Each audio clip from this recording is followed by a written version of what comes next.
All right, a library in one of the most liberal towns in America is now at the center of a huge uproar. The public library is in Davis, California. They're now under fire after kicking out former college athlete, soccer player, who spoke at an event about protecting the integrity of women's sports.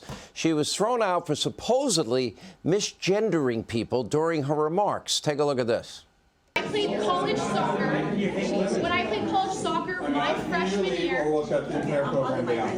prejudice and hatred is not welcome in Davis. Please record this because we will be sending this to Can we tell why am I being asked to leave? Because you're not. Because you were talking about misgender, you were talking about men and female sports. We should also mention that this very same library was the subject of a bomb threat, briefly closing the area around it today. And while the incident is still under investigation, it goes without saying that on this show, we condemn any form of violence or even the threat of it. Now, the woman that you see in that video, Sophia Lorey, reached out to Riley Gaines and the Riley Gaines Center at the Leadership Institute to get her story out. She joins us now, along with the director of that center, Riley Gaines herself. Good to see you, Sophia. Now, my understanding is, first and foremost here, that before you even told your story, you were accused of misgendering people. Is that true? You didn't even get to tell any of your story? Correct. I didn't even have the ability to share my story. I began with saying that men don't belong in women's sports and was immediately cut off. Okay. Then a librarian in the back of the room jumped in, reminding people the state law recognizes transgender women as women. Then you slowly began to tell your story. You got cut off very quickly.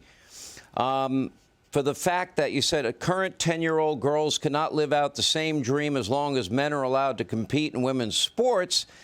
And then the librarian weighs in again. You shifted to biological girls and biological men. Now, tell me, and then you were asked to leave? Yeah, it was extremely upsetting to have a government official violate my First Amendment rights, and I don't want any other American or any other girl to experience what I experienced last night. Okay, and how long were you even there before they asked you to leave? Because they wouldn't even listen to your point of view. I started to speak and only got about a minute in where I said, we are going to take questions and answers and comments from people of opposing viewpoints at the end of the meeting. And let's be respectful and make it through the entire informational forum. And we only got 2 minutes into it. Now, I read that you're threatening a lawsuit. Will you follow through with that? I am moving forward with looking into the best options, and I do believe my First Amendment right was violated. Riley, I mean, we've had you on the show a number of times. This is exactly why you have now built out the Riley Gaines Institute. Absolutely. We're seeing this happen time and time and time again.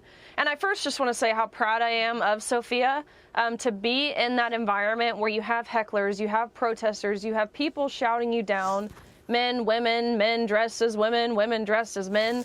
That's a really, really scary environment. But to stick your ground, stay true to your conviction, and speak your heart, that's a true testament of someone who's brave.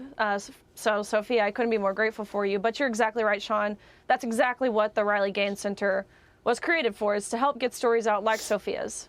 Let me ask you, have you built out as part of your center any legal foundation, or do you have any lawyers that are willing to help in cases like this so they can stop the suppression of freedom of speech? I don't care whether people like it or not. Nobody had to go to this event. They weren't forced to go there. And if they didn't want to hear the arguments on the other side, they could have quietly left and allow other people to hear Sophia's point of view. Will you challenge this legally? Do you have lawyers willing to support you? Absolutely. We are building out a legal team now, which is incredible news because, just as you mentioned, the freedom of speech is under threat. Again, we're seeing it in college campuses. We're seeing it in regards to the media, academia, corporate America. There are so many different realms where we're seeing this threat really have us in a chokehold, which is a pretty chilling thought, to be totally frank. It's a pretty Marxist ideology to threaten our First Amendment rights, but we're seeing it time and time again. So definitely building out a legal team. I support both of you in your efforts to protect women's sports, especially at the collegiate level, having a daughter that is an athlete. So anyway, thank you both. We appreciate the good work, and thanks for telling us your story, and best of luck, Sophia.